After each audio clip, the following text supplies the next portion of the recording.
Hi students, வணக்கம். இப்போ என்ன பார்க்க போகிறோம்? இயல் 5 பயிற்சி 5.1 4ஆம் கணக்கு என்ன கொடுத்துருக்கோம்? பின்வரும் மரவுரு வரைபடத்தை இயற்கணித கோவையாக மாற்று. படம் அவங்க கொடுத்துருக்காங்க, நம்ம இயற்கணித கோவையா மாற்றி அமைக்கணும். First sum P + Q.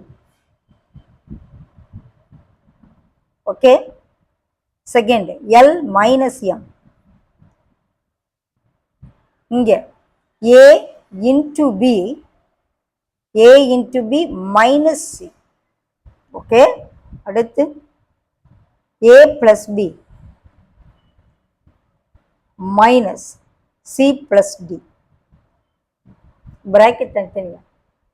இங்க 8 divide A plus இங்க உள்ள bracket குள்ள B divide 4, ஓகே, plus 3. அப்போ இது இன்னும் ஒரு பெரிய ஸ்கொயர் பிராக்கெட் ஒன்று போட்டு அப்புறம்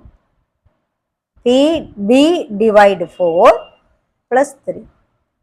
இது ஃபுல்லாக ஒரு செயலி, இது ஃபுல்லாக ஒரு செயலி, அதை ரெண்டையும் காமனாக ப்ளஸ் பண்ணும். ஓகேவா? இந்த மாதிரி கரெக்டாக பிராக்கெட் போடுறது கிளீனாக போடும், இல்லைன்னா ஆன்சர் தப்பாக வந்துடும். இந்த 3 வந்து ஒரு இது B divide 4 plus 3.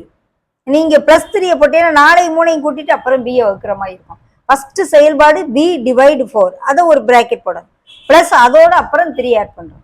இப்போ 8 A ஆல டிவைட் பண்ணிட்டு அப்புறம் பிளஸ் பண்றோம். ஸோ இந்த மாதிரி காமனா போட்டுக்கலாம். ஓகேவா? பிராக்கெட் இங்க ரொம்ப முக்கியம்.